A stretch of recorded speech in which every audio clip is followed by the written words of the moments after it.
하나님의 말씀 출애굽기 19장 1절부터 6절까지 읽겠습니다. 이스라엘 자손이 애굽 땅을 떠난 지 3개월 되던 날 그들이 시내 광야에 이르니라. 그들이 리비딤을 떠나 시내 광야에 이르러 그 광야에 장막을 치되 이스라엘이 거기 산 앞에 장막을 치니라. 모세가 하나님 앞에 올라가니 여호와께서 산에서 그를 불러 말씀하시되 너는 이같이 야곱의 집에 말하고 이스라엘 자손들에게 말하라. 내가 애굽 사람에게 어떻게 행하였음과 내가 어떻게 독수리 날개로 너희를 업어 내게로 인도하였음을 너희가 보았느니라. 세계가 다 내게 속하였나니 너희가 내 말을 잘 듣고 내 언약을 지키면 너희는 모든 민족 중에서 내 소유가 되겠고 너희가 내게 대하여 제사장 나라가 되며 거룩한 백성이 되리라. 너는 이 말을 이스라엘 자손에게 전할지니라. 한 군데 더 봅니다.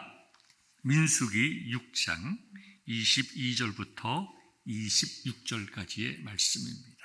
여호와께서 모세에게 말씀하여 이르시되 아론과 그의 아들들에게 말하여 이르기를 너희는 이스라엘 자손을 위하여 이렇게 축복하여 이르되 여호와는 내게 복을 주시고 너를 지키시기를 원하며 여호와는 그의 얼굴을 내게 비추사 은혜 베푸시기를 원하며 여호와는 그 얼굴을 내게로 향하여 드사 평강 주시기를 원하노라 할지니라 하라. 그들은 이같이 내 이름으로 이스라엘 자손에게 축복할지니 내가 그들에게 복을 주리라. 하나님의 말씀입니다. 아멘. 사랑하는 성도 여러분, 우리가 하나님께 나와서 예배드리고 말씀을 나눌 때에 성령께서 예배드리는 저희들의 마음속에 은혜를 베풀어 주시고 말씀을 선포하는 자와 듣는 예배자들이 함께 우리 하나님의 좋으심을 인하여 기뻐하고 감사할 뿐만 아니라 즐거워하며 소망 가운데 새 힘을 얻을 수 있기를 간절히 소망합니다. 여러분의 기도 가운데 제가 선교를 며칠 다녀왔습니다. 월요일 가서 금요일 돌아왔지만 실질적으로 이틀 동안의 일을 했는데요. 그 이틀 동안 일을 하는 가운데 참 제가 오늘 말씀을 전하는 데에 큰 위로가 되는 그런 아름다운 경험이 있어서 여러분들과 함께 나누기를 원합니다. 이미 지난주에 말씀을 드린 것과 같이 우리 교회의 사역으로 인해서 이번에 내려간 것이 아니고 다른 관련된 니카라구아 선교의 일을 하기 위해서 내려갔던 차에 우리 교회의 사역들을 정말 시간이 되는 대로 점검해 보기를 원했습니다. 특별히 엘 아비호넬이라고 하는 지역에 있는 우리 신학교 한 10여 명의 학생이지만 정말 시골에서 열심히 순수한 마음으로 배우고 정말 하나님을 사랑하는 그들을 만나기를 원했습니다. 특별히 작년에 그들에게 갔을 때에 그 학생들 중에 여성들이 저한테 두 학생이 질문을 했습니다. 학생이지만 나이는 벌써 한 40, 50쯤 되는 분들도 있고 30대도 있었습니다. 목사님 교회에서는 어떻게 주일학교 어린이들을 가르칩니까? 제가 짧게 말씀을 드렸습니다. 우리는 이런 교육 원리에 따라서 이러한 방법으로 자녀들을 말씀으로 양육합니다. 그랬더니 참 좋습니다. 우리는 정말 어린 아이들을 어떻게 양육해야 할지 정말 저희도 모르겠습니다. 생각해 보십시오. 그들은 목사라고 칭함을 받습니다. 그들에게는 말씀을 가르쳐야 할, 전해야 할 성도들이 있습니다. 그 성도는 나이 드신 분들뿐만 아니라 어린 자녀들도 있습니다. 한 번도 신학교육을 받아보지 못했고 중학교밖에 나오지를 못했습니다. 옛날이야 우리 부모님들 세대나 또 우리 이제 어려운 시대를 지내오면서 우리 한국 분들도 교육을 받을 기회가 많이 없었기 때문에 교육을 좀 적게 받았다고 해서 그분의 인격이나 지식이나 지능이나 이런 것이 결코 떨어지는 것은 아닙니다. 그러나 그 나라 역시 젊은 사람들이 있음에도 불구하고 교육을 많이 못 받은 거예요. 그렇기 때문에 일반적인 교육도 열악하고 신학적인 교육은 전혀 받아본 적이 없는 분들이 어떻게 목회를 할까? 늘 마음속에 아픔이 있고 그들을 위해서 우리 교회가 할 수 있는 범위 안에서 우리가 신학교 사역을 통해서 말씀으로 양육하고 또 우리가 그들에게 가장 필요한 것이 무엇인가? 우리가 교재를 준비해서 책을 준비해서 그분들의 설교와 가르침을 돕고 있지 않습니까? 그런데 이제는 그것이 이제 늘어나서 어린아이들 양육과 교육까지 가게 되었습니다. 제가 그들에게 이렇게 말씀드렸습니다. 여러분들이 아무런 교재도 없고 가르침의 시스템도 없고 그저 어린아이들 모아놓고 여러분들이 아는 성경을 가르친다고 하니까 첫째는 감사하고 하나님께서 여러분들의 마음속에 위로 주시고 성령께서 여러분들을 통하여 진리의 말씀을 어린아이의 심령 속에 심어주기를 원합니다. 또 동시에 우리에게는 지혜도 필요하고 하나님께서 주시는 여러 가지 정말 은사가 필요하니까 제가 미국으로 돌아가면 좀 열심히 좀 설치를 해서 여러분들에게 주일학교 어린아이들을 양육할 수 있는 교육 교보제, 머티리얼이라든가 책이라든가 그런 것들을 좀 알아보고 준비해서 가져오겠습니다. 그렇게 약속을 했습니다. 와서 참 많이 찾았습니다. 이게 없습니다. 작년에 그곳에 갔던 아르헨티나의 목사님, 라호철 목사님에게도 물어봤어요. 아르헨티나에서는 어떻게 합니까? 웃으시면서 목사님, 아르헨티나는 전형적인 캐톨릭 국가입니다. 캐톨릭 국가에서는 아이들을 가르치지 않습니다. 그래서 이민교회 집안 어린아이 교육이 많이 약합니다. 없대는 거예요. 그럼 어떻게 어린아이들을 돌봅니까? 교사들이 있기는 하고 좀 기초적인 머티리얼이 있고 한국에서 갔다가 쓰는 것이지 이민교회들은 그 현지에 있는 교회들은 주일학교 어린이 교육을 전혀 하지 못한다는 겁니다. 여기 와서도 아마존이나 크리스천 북 디스트리뷰터나 제가 찾을 수 있는 여러 군데를 찾았지만 재료가 많지도 않고 제가 스페니쉬도 잘 할 줄 모르고 읽을 줄도 모르고 참 고생을 많이 했습니다. 그래서 김영자 목사님에게도 연락을 해서 우리가 함께 좀 좋은 교재를 찾아보도록 하지요. 그러던 중에 갑자기 가게 됐으니 그분들을 만나고는 싶지만 뭐라고 얘기해야 될까 마음에 부담감이 굉장히 컸습니다. 그러던 중에 김영자 목사님께서 새로운 서적을 하나 발견했다고 성경책을 사러 가신다고 해서 제가 한번 따라가 봤습니다. 따라가서 제가 큰 위로와 정말 힘을 얻었습니다. 거기에 갔더니 우리 교회가 이곳에서 사서 니카라과에 가지고 가서 신학생들에게 주었던 그 여러 책들 가운데 한 권이 거기 딱 있어요. 제가 가격을 물어봤습니다. 얼마입니까? 21불입니다. 저는 그 당시에 제가 그 책을 19불에 샀다고 생각을 했습니다. 세상에 2불 차이밖에 안 되네. 어떻게 이것을 2불에 팔 수가 있나? 수도인 마나구아에 가면 한 80불에서 90불 정도 갈 터인데 어떻게 이걸 21불에 팔 수가 있나? 이건 분명히 이거는 선교적으로 하는 것이지 영리를 추구하는 것이 아니다. 보니까 미국 분이 한 분 계시고 또 스페니쉬 분이 한 분 계시는데 두 분 다 미국 분이 당연히 영어로 얘기를 하시죠. 그 스페니쉬라는 분도 영어를 참 잘했습니다. 그래서 데롤이라고 하는 분에게 제가 말을 걸었습니다. 미국 분이시죠. 내가 이해하고 있기는 이 책이 이렇게 싸게 살 수 있는 것이 아닌데, 팔 수 있는 것이 아닌데, 당신들이 선교적으로 일을 하고 있는 것 같습니다. 라고 물어봤더니 그렇다는 거예요. 자기네들은 메노나이트 교도라는 겁니다. 메노나이트 교도는 이제 신학적으로 보면 제세례파입니다. 여러분이 잘 아시는 그 아미시는 아닙니다. 좀 다릅니다. 그러나 아미시들과 비슷한 신학적인 특징들도 가지고 있고 삶의 구조들도 가지고 있습니다.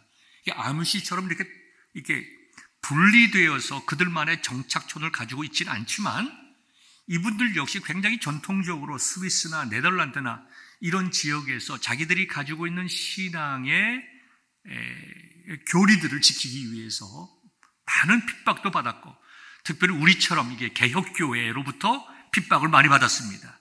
우리는 유아 세례를 가르치지만 그분들은 유아 세례를 하는 것이 옳지 않다.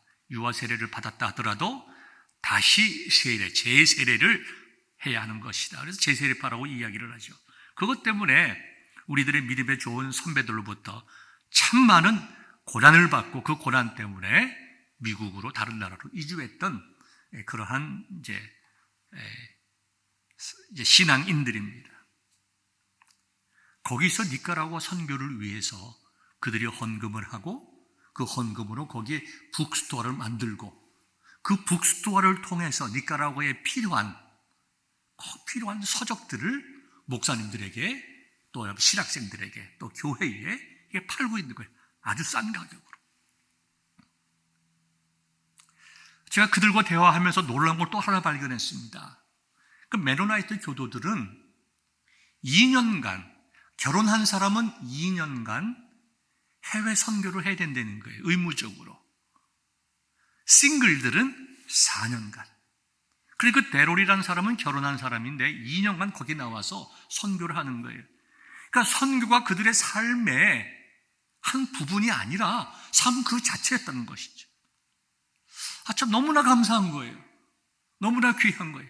그래서 그런 얘기를 내가 들었을 때에 아마도 제가 이제 돌아가서 여러분과 나누어야 될 메시지 내용이 이 아론의 축복에 대한 것에서 그런지 제 마음속에 이런 생각이 강하게 들었어요. 하나님 이들에게 복을 주옵소서.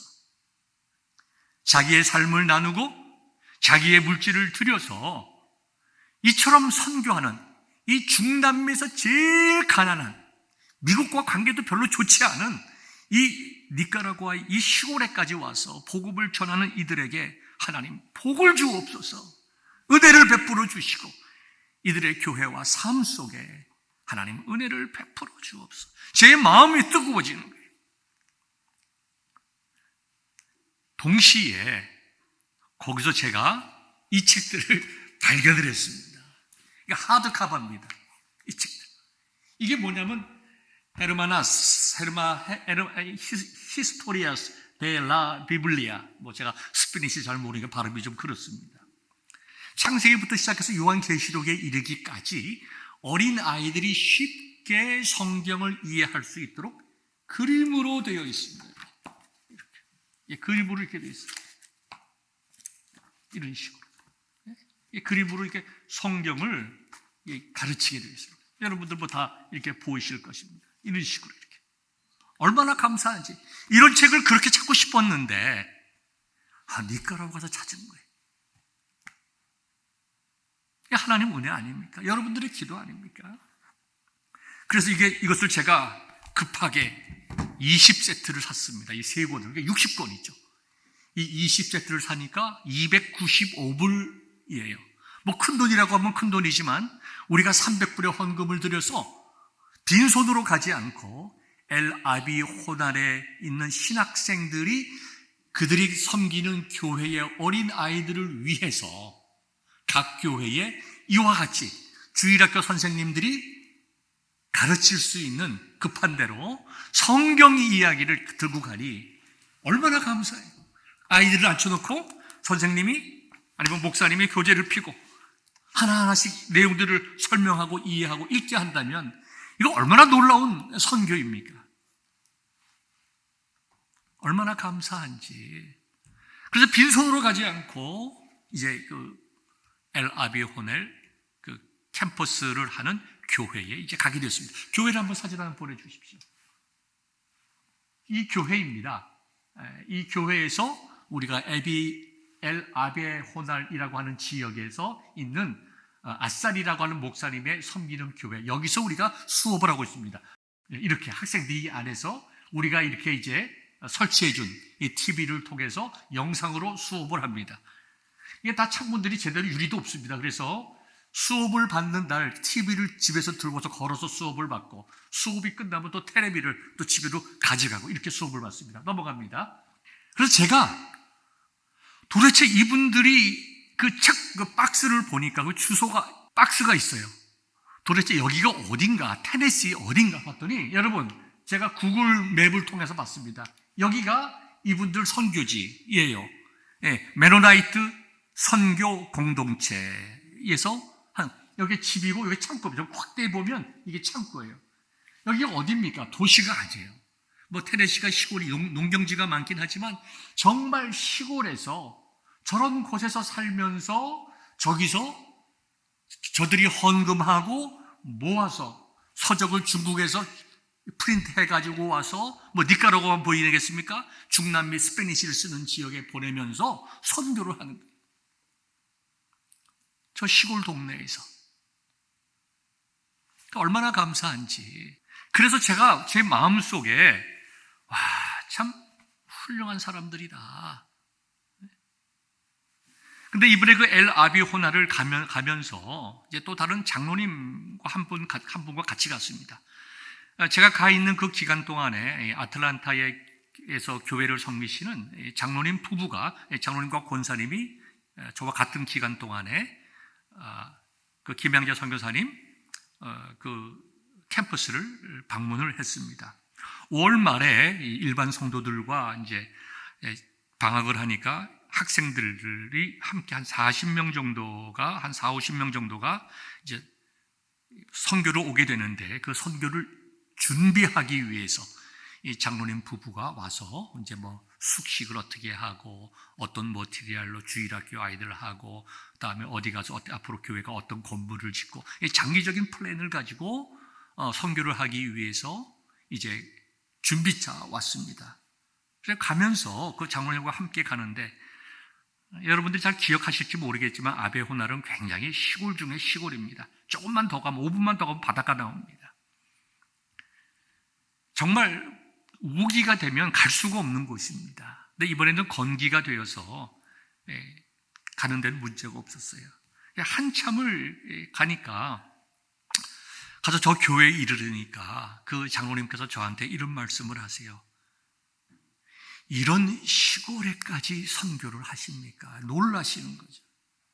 이런 시골에까지 와서 선교를 하십니까?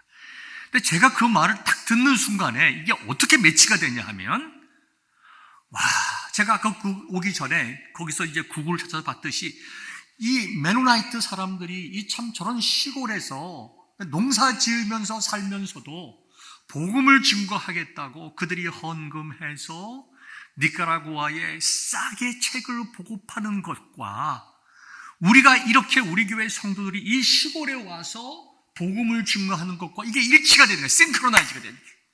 그러면서 이게 얼마나 복된 일인가. 우리가 선교를 하면 교회 짓고, 우리가 선교를 하면 어떤 큰 행사를 하고, 다 필요하고 중요한 일입니다. 당연히 중요하고 필요한 일입니다. 그렇지만 어떻게 보면 많은 교회들이 갈 수 없는 것, 별 관심 갖지 않는 것, 그러나 누군가 가서 그들을 양육하지 아니하면 그들에게 배움의 기회가 주어지지 않는 것, 그곳에 가서 복음을 증거하는 것이, 그곳에 가서 성도들을 양육해 나가는 것이, 목사님들을 세워나가는 것이, 이게 얼마나 복되고 귀한 일인가. 하나님, 우리 베델교회의 모든 성도들에게 복을 주옵소서. 여러분들이 하시는 일입니다. 얼마나 감사한 일인지, 얼마나 귀한 일인지. 우리 교회는 정말 말씀에 필요한 것, 배움에 필요한 것, 단 한 번도 주일학교 교육을 제대로 받아보지 못하는 그곳에 하나님의 말씀을 효과적으로 전하는 그 귀하고 놀라운 사역을 계속해서 이어가는 복된 교회, 복된 성도 되시기를 주님의 이름으로 축원합니다. 여러분, 우리가 오늘 본문 성경 구절을 두 군데 보았습니다. 우리가 지난 주일에 말씀을 나눴듯이 우리는 영적으로 홍해바다를 건넌 사람입니다.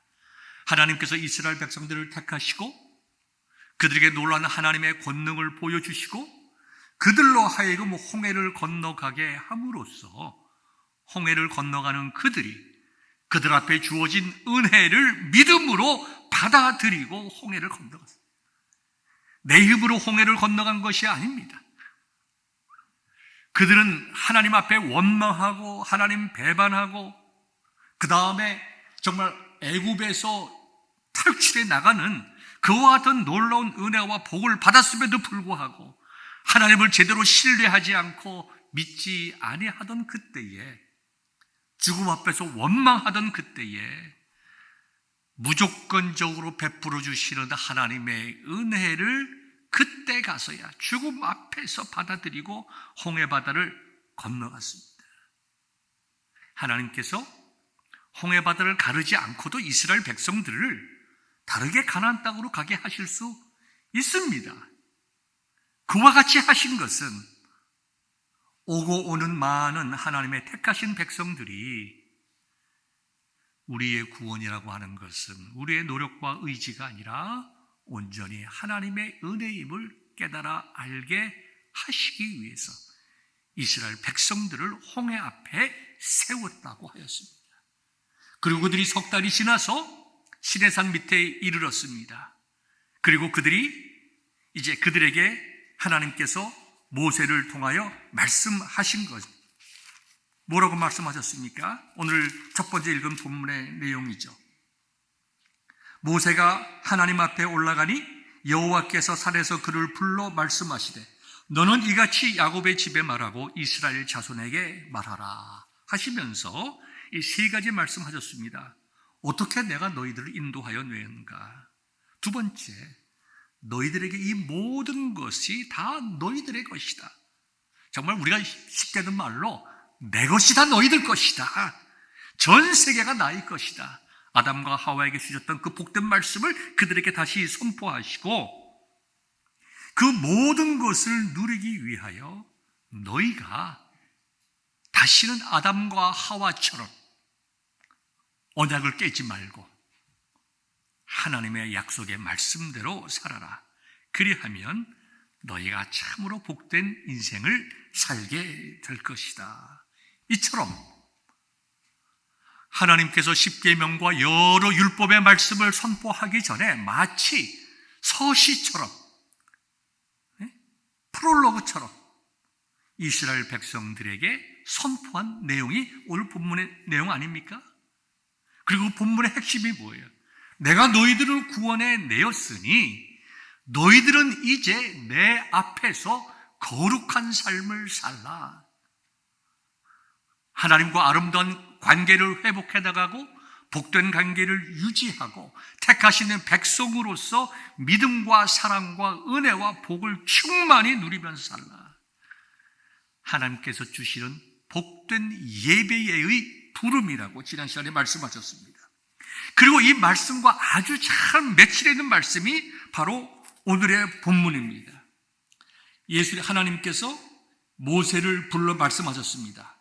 너는 아론과 그의 아들들에게 말하여 이르기를 너희는 이스라엘 자손을 위하여 이렇게 축복하라, 이 말씀을 하셨어요. 우리도 보통 이 민수기 6장에 있는 이 말씀과 고린도 후서 13장 마지막 절 13절에 있는 말씀 두 가지를, 두 성경 구절을 가지고 예배에 있어서 우리가 축도에 사용을 합니다. 축도라고 하는 것은 예배의 구성상 매우 중요합니다.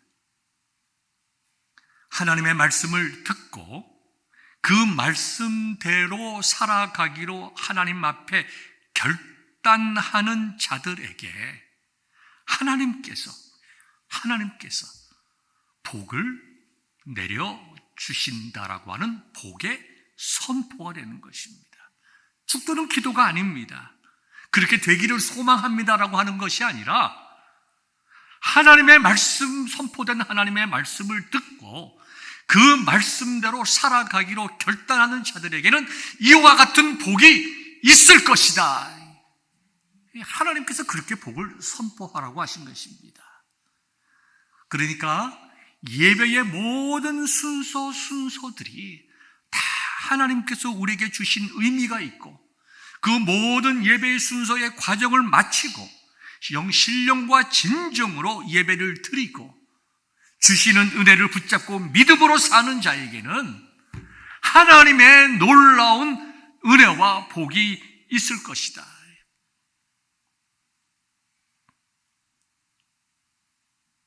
하나님의 사랑과 예수 그리스도의 은혜와 성령의 교통하심이 너희들에게 있을 것이다. 네. 그것이 오늘 본문과 아주 아름답게 매치가 되는 것입니다. 사실 이 말씀을 들었을 때에 아론과 모세는 이 말씀을 통하여 성부, 성자, 성령 하나님, 삼위일체 하나님께서 주시는 복이라고는 생각하지 못했을 것입니다. 그러나 사도 바울이 고린도후서 13장의 말씀을 통하여 민수기 6장에서 주시는 그 복이라는 어떤 것인가에 대해서 정말 아름답게 재해석해 놓았잖아요. 우리 주 예수 그리스도의 은혜와 하나님의 사랑과 성령의 교통하심, 어디서 나왔을까요? 성령께서 사도 바울로 하여금 민수기 6장에 있는 이 아론의 축복의 말씀을 인용하고 재해석해서 그렇게 하신 것입니다. 저는 오늘 여러분들에게 짧게 아주 짧게 세 가지 말씀을 드리겠습니다. 부르심의 원리입니다. 이 부르심의 원리라고 하는 것은 출애굽기 19장에 있는 말씀과 같이 하나님께서 우리를 부르시고 우리와 함께 교제하시고 거룩한 삶, 예배의 삶을 살아감으로 복된 인생을 살아가게 하시기 위해서 우리를 부르셨다. 우리는 이 큰 틀에서 우리의 신앙과 인생을 이해해야 됩니다. 그렇지 않으면 이스라엘 백성처럼 어려움이 있을 때마다 하나님 원망하고 부르짖습니다. 그들이 구름기둥과 불기둥을 보았음에도, 정말 10가지 재앙을 경험했음에도 불구하고, 그들이 출애굽할 때 거저 나오지 아니하고 순, 은금, 보화와 많은 짐승들을 가지고 오는 그 놀라운 일들을 경험했음에도 불구하고, 부인할 수 없는 체험을 했음에도 불구하고, 그들 현실 앞에 어려움이 있을 때에 하나님 원망했던 것처럼 우리의 인생이라고 하는 것은 하나님께서 복된 인생으로의 초대이다. 하나님께서 나와 함께 교제하시고 사랑하시고 은혜와 복을 주시기 위해서 나 같은 죄인을 부르셨다라고 하는 이런 분명한 인생에 대한 프레임에 대해 없으면 우리가 어떻게 되겠어요? 살아갈 때마다 조금 어려우면 원망하고 조금 잘 되면 하나님 할렐루야 하고, 이거 얼마나 사람의 마음이 간사합니까? 우리가 하나님 그렇게 섬기서는 되겠습니까? 아니지요. 하나님께서는 저와 여러분들을 복된 인생, 그 다음에 이 땅에 어려움이 있다더라도 7번 넘어져도 8번 일어나는 삶을 살게 하시고 궁극적으로 하나님의 나라로 인도하시기 위해서 저와 여러분들을 부르셨다는 부르심의 원리가 여러분들의 인생의 고백이 되어야 합니다. 두 번째는 복의 원리입니다. 복의 원리, 누가 과연 복을 받는가? 그건 시편 67편을 통해서 여러분들에게 또 말씀을 드리겠습니다. 여러분들에게 시편 67편 전체 1절부터 7절까지 읽으면서 말씀드리겠습니다. 오늘 우리가 읽은 이 민수기 6장의 말씀과 아주 잘 매치가 됩니다. 하나님은 우리에게 은혜를 베푸사 복을 주시고 그의 얼굴빛을 우리에게 비추사 주의 도를 땅 위에 주의 구원을 모든 나라에 알리소서. 하나님이여, 민족들이 주를 찬송하게 하시며 모든 민족들이 주를 찬송하게 하소서. 온 백성은 기쁘고 즐겁게 노래할지니 주는 민족들을 공평히 심판하시며 땅 위의 나라들을 다스리실 것이니이다. 하나님이여, 민족들이 주를 찬송하게 하시며 모든 민족으로 주를 찬송하게 하소서. 땅이 그의 소산을 내어주었으니 하나님 곧 우리 하나님이 우리에게 복을 주시리로다. 하나님이 우리에게 복을 주시리니 땅의 모든 끝이 하나님을 경외하리로다. 무엇이 참된 복이다를 말씀하고 있어요. 하나님께서 우리에게 은혜를 베푸시고 복을 주신 이유가 무엇인가? 2절에 나와 있습니다. 주의 도를 땅 위에, 주의 구원을 모든 나라에 알리소서. 우리 예수님은 우리에게 이렇게 말씀하셨죠. 너희 땅 끝까지 이르러 내 증인이 되라. 예루살렘과 유다와 사마리아와 땅 끝까지 이르러 내 증인이 되라. 너희는 가서 세례를 베풀고 이 세례받은 자로서, 주 예수를 믿는 자로서 어떻게 살아가야 할지 가르치라. 여러분, 선교입니다. 온 땅의 사람들에게 구원자 예수 그리스도를 알리소서. 그것 할 수 있도록 우리에게 은혜를 베푸시고 우리에게 복을 주옵소서. 뭐라고 하고 있습니까? 하나님이여, 우리가 전하는 그 복음을 듣고 그들이 주를 찬송하게 하시며 모든 민족들이 주를 찬송하게 하소서. 복음을 듣고 구원받은 백성들이 기쁘고 즐겁게 노래하게 하옵소서. 하나님이 우리의 왕되심을 깨달아 알게 하옵소서. 우리가 이거 할 수 있도록 우리에게 복을 주세요. 우리에게 은혜를 베풀어 주옵소서. 모든 민족들이 주를 찬송하게 하시며 모든 민족으로 주를 찬송하게 할 수 있도록 우리에게 복을 주옵소서. 그러면서 6절에 아주 중요한 신앙 고백이 있습니다. 땅이 그의 소산을 내어 주었으니 하나님 곧 우리 하나님이 우리에게 복을 주시리로다.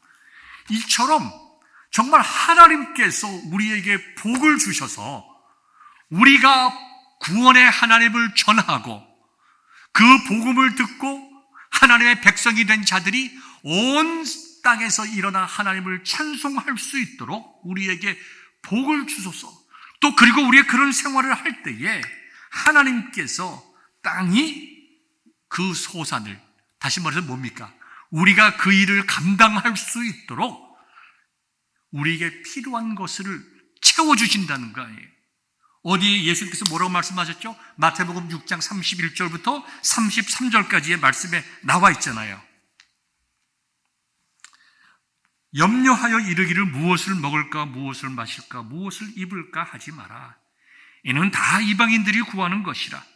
너희 하늘 아버지께서 이 모든 것이 너희에게 있어야 할 줄을 아시느니라. 그런즉 너희는 먼저 그의 나라와 그의 의를 구하라. 그리하면 이 모든 것을 너희에게 더하시리라. 우리가 열심히 신앙생활하면 하나님께서 우리 필요한 모든 것을 채워주신다는 말씀이 아닙니다.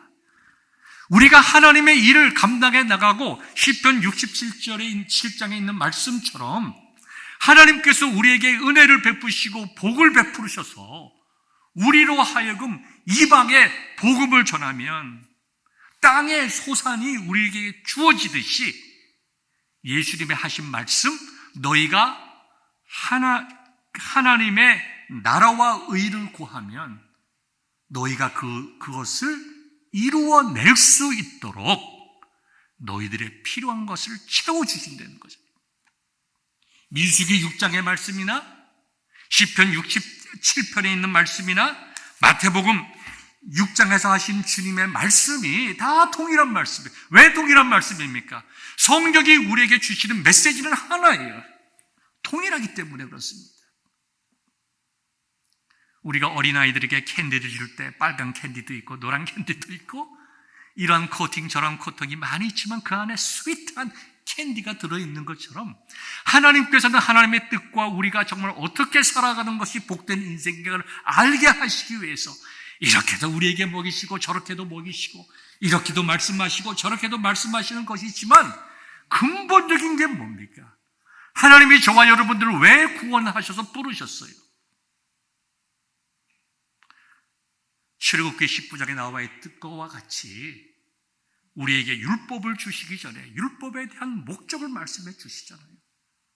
너희로 하여금 복되고 아름다운 인생, 하나님 앞에서 가치 있고 의미 있는 인생을 살아가게 하시기 위함 아닙니까? 우리가 추구해야 될 복이 무엇이에요? 복음 전하는 일 아닙니까? 생명 구하는 일 아닙니까? 예배 드리는 일 아닙니까? 그 말씀하시는 거예요. 다시 오늘 본문으로 돌아가면요, 오늘 본문에서 말씀하시는 것 많은 내용을 다룰 수는 없지만 고린도후서 13장에 있는 말씀과 같이 여호와는 내게 복을 주시고 너를 지키시기를 원합니다. 성부 하나님이에요. 우리가 고린도후서 13장 13절에 나와 있듯이 하나님의 사랑과 이 복이 뭐예요? 하나님께서 주시는 복이 뭘까요? 여러 가지 우리 인생에 필요한 모든 것들을 주시는 것이, 다 필요한 것들을 주시는 거죠. 건강일 수도 있고 자녀일 수도 있고 물질일 수도 있고 행복한 삶일 수도 있고, 그러나 그 자체가 목적이 아니라 그렇게 하나님의 은혜와 사랑을 누림으로 하나님 앞에 예배하는 자, 그리고 세상이 하나님 앞에 예배할 수 있도록 좋으신 하나님을 증거할 때에 하나님의 복이, 진짜 복이 나에게서 진짜 복이 되는 것입니다. 25절 보십시오. 여호와는 그의 얼굴을 내게 비추사 은혜 베푸시기를 원하여 우리 주 예수 그리스도의 은혜와 이 성자 예수님께서 주시는 복을 말씀하시죠.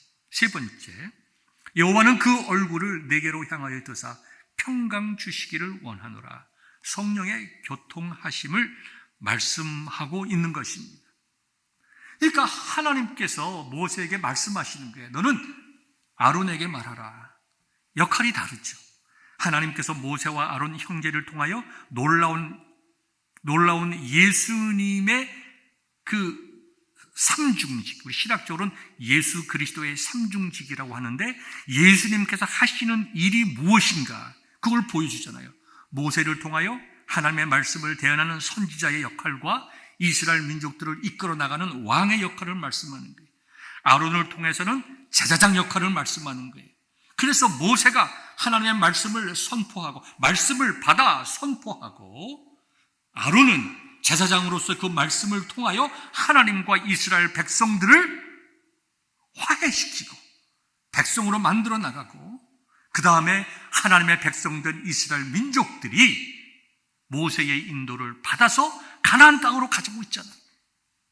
그러니까 예수님께서 진리로서 우리 앞에 서시고 하나님과 우리 사이에 중보자가 되시고 우리의 왕으로서 우리를 하나님의 나라로 인도하셨다고 하는 것을 모세와 아론은 그 시대에 깨닫지 못했지만, 이제 와서야 우리가 구속사적으로 그걸 이해하지만, 하나님께서는 모세와 아론을 통하여 오실 메시아가 어떠한 일을 하시는가에 대해서 말씀을 해주시는 것이다.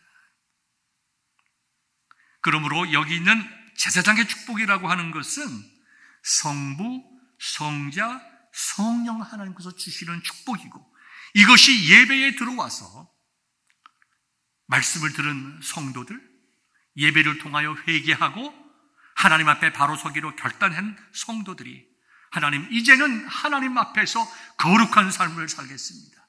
이제는 내 삶의 모든 영역에서 하나님의 영광을 드러내는 예배의 삶을 살겠습니다.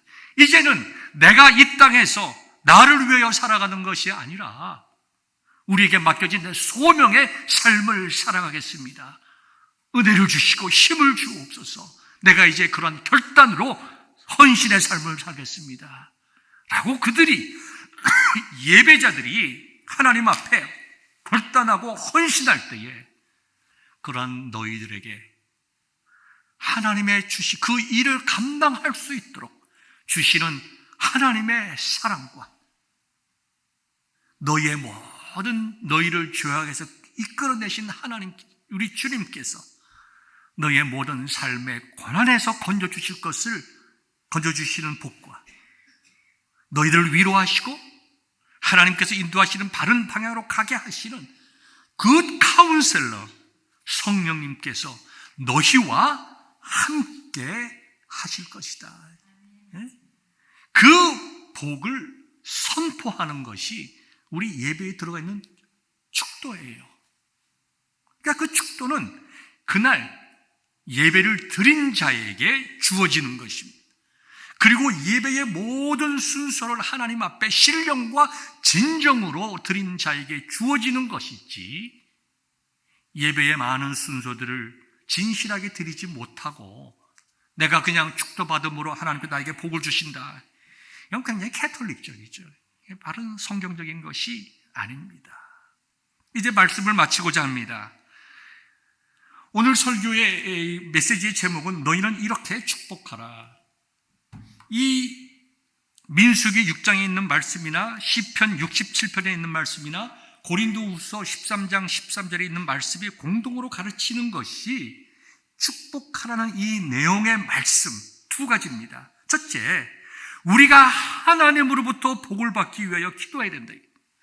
하나님께서 나에게 복을 주셔서 하나님께서 나를 부르신 부르심에 합당한 삶을 살아갈 수 있도록 하나님 복을 주옵소서. 깨닫게 하시고 믿음으로 살게 하시고 이스라엘 백성들처럼 어렵다고